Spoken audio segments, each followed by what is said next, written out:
നമസ്കാരം. Truth vision ന്യൂസിലേക്ക് സ്വാഗതം.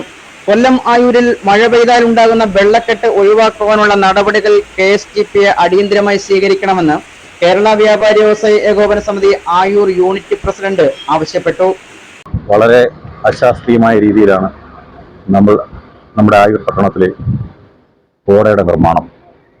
റോഡിൽ നിന്ന് അല്പം പോലും വെള്ളം ഓട വഴി പോകാത്ത രീതിയിലാണ് അവർ പണി വെച്ചിരിക്കുന്നത്.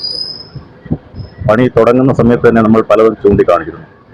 അതൊന്നും വകവയ്ക്കാതെ അന്യസംസ്ഥാന തൊഴിലാളികളെ കൊണ്ട് അവരവരുടെ കാര്യങ്ങൾ നോക്കി ഖജനാവിൽ നിന്ന് ഉള്ള പൊതുജനങ്ങളുടെ പൈസ എടുത്ത് വിനിയോഗിച്ച് യാതൊരു ഫലപ്രദമായ രീതിയും ഇല്ലാതെ വിനിയോഗിച്ചിരിക്കുകയാണ്. പല പ്രാവശ്യം നമ്മളിത് KSTP അറിയിക്കുകയും റിക്വസ്റ്റ് കൊടുക്കുകയൊക്കെ ചെയ്യുകയാണ്. കേരള വ്യാപാരി വ്യവസായി ആയൂർ യൂണിറ്റും അതുപോലെ തന്നെ ടൗൺ വികസന സമിതിയും ഒക്കെ ചേർന്ന് പല പ്രാവശ്യം ഇതിന് നമുക്ക് പരിഹാരം ഉണ്ടാക്കണം എന്ന രീതിയിൽ റിക്വസ്റ്റ് കൊടുത്താലും യാതൊരു നടപടിയും ഈ കാലം ഇത്രയും ഉണ്ടായിട്ടില്ല. മഴ പെയ്താൽ മൊത്തം വെള്ളമാണ്. വിദ്യാർത്ഥികൾ, പ്രായമായ കാൽനട യാത്രക്കാർ ഒക്കെ വളരെയധികം ബുദ്ധിമുട്ടുകയാണ്. അത് ചെളി നിറഞ്ഞ മാലിന്യ വെള്ളം ദേഹത്തേക്ക് തെറിക്കുകയും അത് മാത്രമല്ല കടകളിലേക്ക് ഈ വെള്ളം അടിച്ചു കയറുകയും ഒക്കെ ചെയ്ത് പൊതുജനങ്ങൾക്ക് വളരെയധികം ബുദ്ധിമുട്ടുണ്ടായിക്കൊണ്ടിരിക്കുകയാണ്. പെരുമഴക്കാലത്ത് വളരെയധികം കഷ്ടത്തിലാണ് എന്ന് നേരിട്ട് കാണുന്നവർക്ക് എല്ലാവർക്കും അറിയാം. KSTPയുടെ ഭാഗത്തു നിന്ന് വളരെ അലംഭാവമായ നടപടിയാണ് ഉണ്ടായിക്കൊണ്ടിരിക്കുന്നത്. അതുപോലെ നമ്മൾ ഈ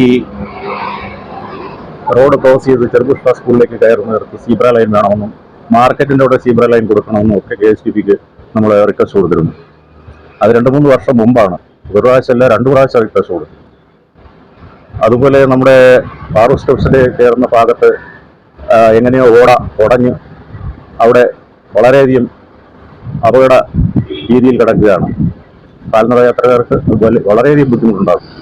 ആ വിവരവും നമ്മൾ വിളിച്ചറിയിച്ചിട്ട് ഇപ്പോൾ ഏതാണ്ട് 2-3 മാസത്തോളമാകുന്നു. അവർ യാതൊരു നടപടിയും ഈ കാലം വരെയും കണ്ടിട്ടില്ല. അതുപോലെ ഈ മാർക്കറ്റിൻ്റെ അവിടെ റോഡ് ഒഴിഞ്ഞു കിടന്നിടത്ത് അല്പം കോൺക്രീറ്റും ടാറും ഇടണമെന്ന് പറഞ്ഞു. കോൺക്രീറ്റ് മാത്രം കൊണ്ടിട്ടിട്ട് അത് വെള്ളം മഴ പെയ്യുമ്പോൾ അത് മാത്രം അതങ്ങ് പോവുകയാണ്. പക്ഷേ ടാറും കൂടെ ചേരുന്നെങ്കിൽ വളരെ നന്നായിരുന്നു. പക്ഷെ അവരത് ചെയ്യുന്നില്ല. എന്തുകൊണ്ടും KSTPയുടെ ഭാഗത്തുനിന്ന് വളരെ അലംഭാവമായ നടപടി ഉണ്ടായിട്ടുണ്ട്.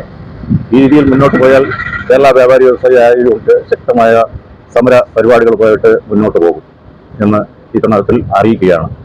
നൂറുകണക്കിന് വിദ്യാർത്ഥികളും യാത്രക്കാരുമാണ് ദിനംപ്രതി ആയൂരിലൂടെ കാൽനടയായി സഞ്ചരിക്കുന്നത്.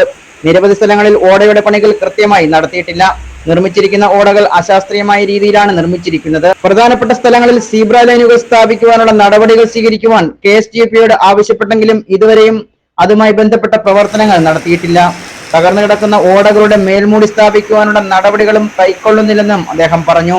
കൊല്ലം ജില്ലയിലെ പ്രധാന യാത്രാ കേന്ദ്രമായ ആയൂരിൽ KSTPയുടെ ഭാഗത്തു നിന്നും ഉണ്ടാകുന്ന നിസ്സഹകരണ മനോഭാവം തുടർന്നാൽ ശക്തമായ സമര പരിപാടികളുമായി മുന്നോട്ട് പോകുമെന്ന് കേരള വ്യാപാരി വ്യവസായി ഏകോപന സമിതി ആയൂർ യൂണിറ്റ് പ്രസിഡന്റ് ഷുക്കൂർ തോട്ടൻകര പറഞ്ഞു.